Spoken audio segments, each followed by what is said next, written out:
Well, hello and welcome to This Week in College Football. I'm glad you came back to join us today.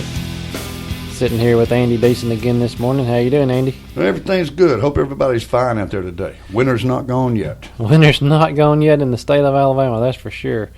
Well, we're finally going to get a chance, it looks like, to talk about the NFL draft coming up, and that's going to be interesting. It is going to be interesting.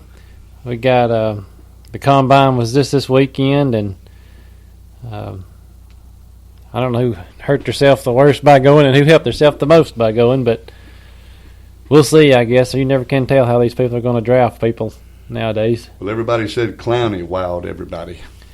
Yeah, I think Clowney being 6'5", 266 and running a 4.5 40 kind of impresses people. Kind of had everybody wanting to sign. It sure did. Clowney. I'm thinking the Texans might go for him. I do too.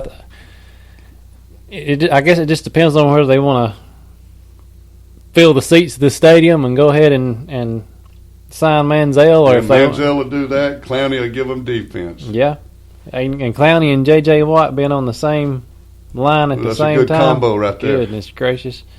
Well, if you did sign Clowney, next year's quarterback's coming out. I'm sure Jameis Winston will come out next year. What else has he got to prove? Yes. Then you got the Petty kid from Baylor, and my favorite, Marcus Mariota from Oregon. I think it's going to be that kid's he's got the prettiest pass I've seen. He sure does. He's fast. He's smart. He reads the defense, and he has to read it quick too. So where he plays, it's a split second decision. It's a wide open offense up there.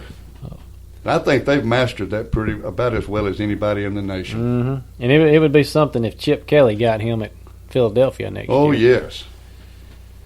But this year's draft, let's go ahead and name the draft order first, and then we'll go back and talk about the players. First pick is the Texans. Second pick is the Rams. Third pick is the Jaguars.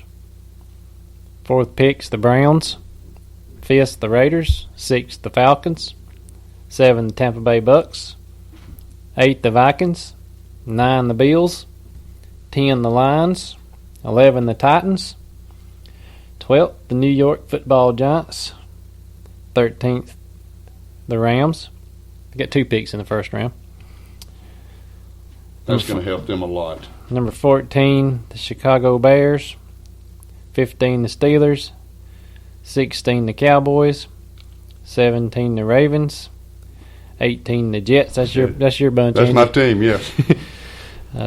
19, the Dolphins. 20, the Cardinals. 21, the Packers. 22, the Eagles. 23, the Chiefs. 24, the Bengals.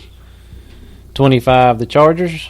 26, the Browns. They get 2 picks in the first round. 27, the Saints. 28, the Panthers. 29th, Patriots. 30th, the 49ers. 31, Denver. And 32, the Seattle Seahawks. Now going back to the Texans, getting their first pick, they're in dire need of a quarterback. They are. They had Matt Schaub, who threw more touchdown passes to the defense in the first part of the season than he did his own team. So they brought in the kid from Houston, Case Keenum, and they still wound up with 2 wins last year. So back to what we were talking about earlier, do you want to fill the seats or do you want to win games? Well, my opinion is I would take Clowney, work next year on getting me a quarterback. Defense wins games. You stop them from scoring, and those 2 fellows on each end, that's got to be impressive. And you're not going to build it in 1 year. No. And they got a first-year coach, Bill O'Brien, who was at Penn State. So they ought to be able to give him a chance, Let him have a couple of 3 years to develop a team, get it lined up. How long has it been, though, since a player came out with the ability that Clowney's got? It's been a long time. He's a game changer. He's a game changer. That's a big reason Steve Spurrier's had his best 3 years. Exactly. These last 3 years at South Carolina, in my opinion. Mm-hmm.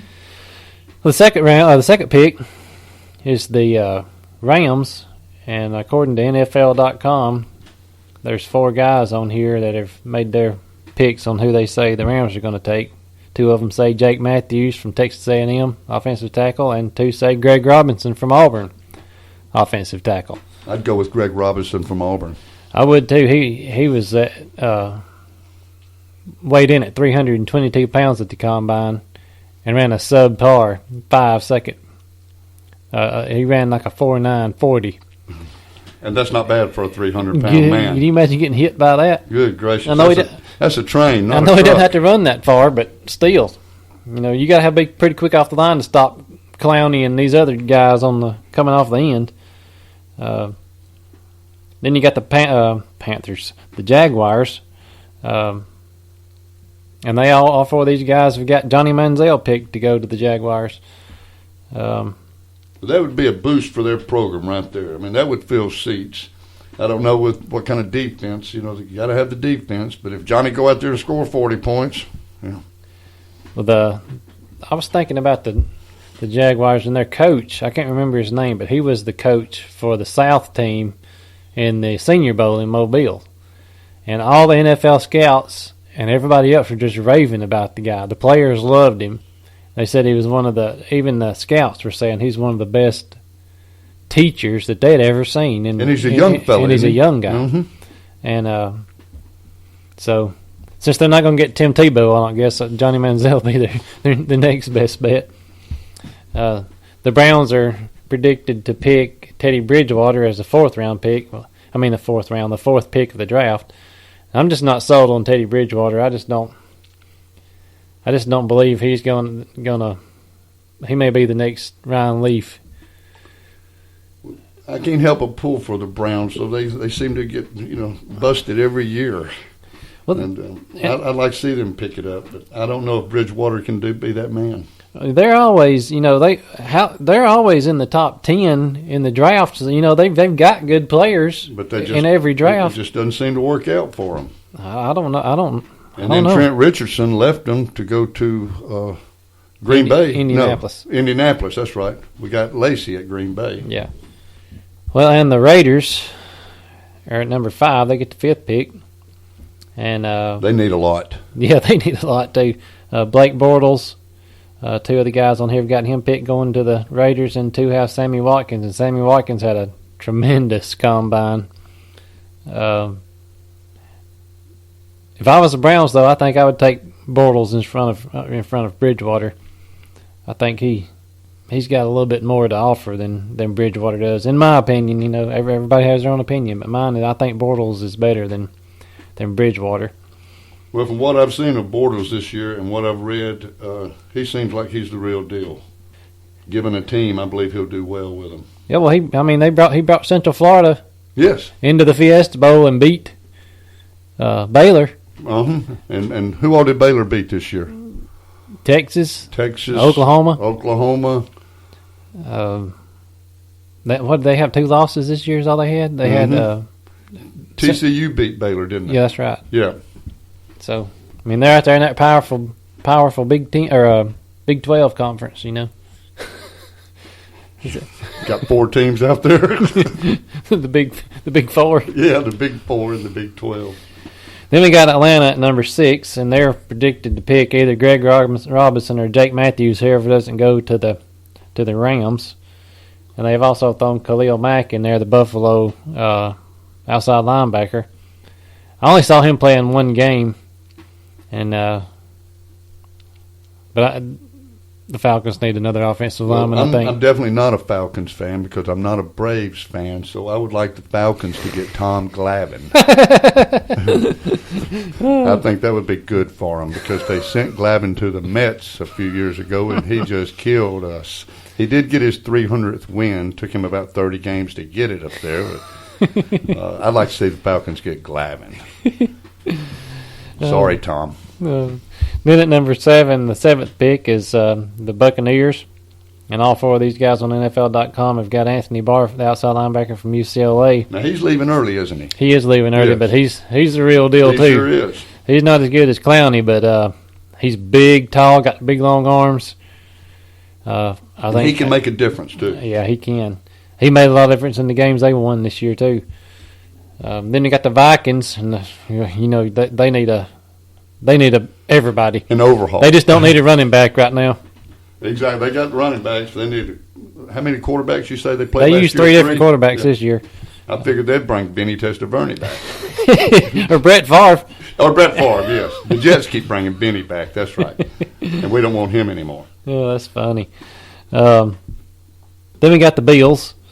I don't think the Bills were even on. Were they on TV? I don't think I saw them play this year. I don't think they put them on TV anymore.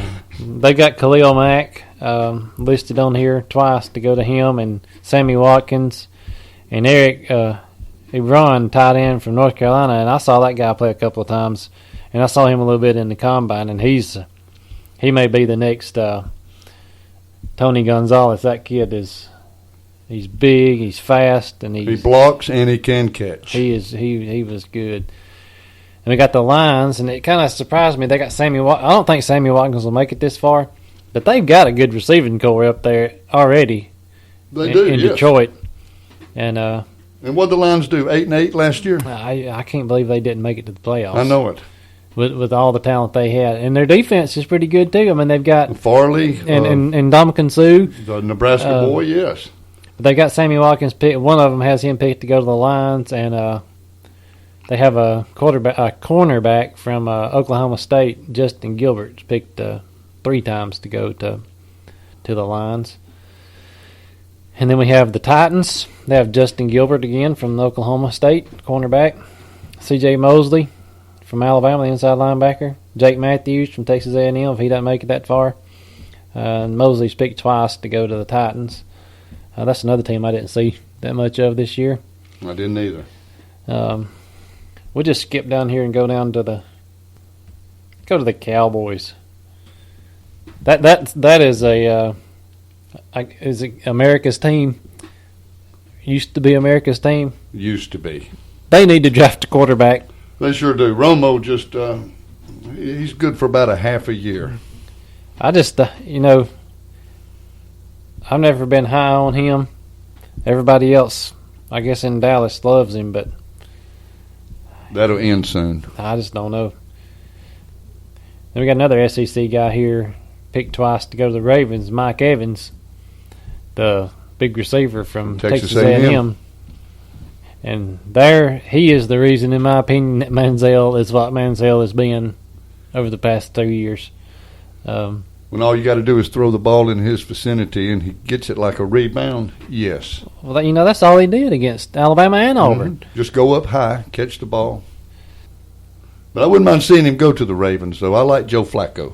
I do too. I like the coach, John Harbaugh. Yes. That's a football family right there. It is. And they play defense. They do play defense. Them and the 49ers. Mm-hmm. There's been rumors this week too that the Browns are wanting to hire Jim Harbaugh from the 49ers, and the 49ers said they wouldn't stand in his way if he wanted to go. What kind of? That's not real. That's not real. That's not much loyalty there. No. And was it Jim coached Stanford? Yes. Okay, that's the defense part of it. Mm-hmm. And one thing that one player, he's not even mentioned on this NFL.com, is the kid from Pittsburgh, the defensive lineman that won every lineman award there was at the end of the year. I cannot remember his name right off the top of my head, but he's not even mentioned here in the first round, and that's kind of shocking to me. I'll have to look his name up and it find slipped that. my mind too. But we're coming up on a break, and when we come back, we'll talk more about this and whatever else we can come up with. We'll see who the Jets need. We'll see who the Jets need. We'll be back. Hello, I'm Robert McKay, Mayor of Asheville, Alabama, and candidate for House Seat 30, covering North St. Clair and Southern Etowah County. I would love to represent you in this district. I'm a pro-business, and I believe in small government and less taxes. I can relate to all the people.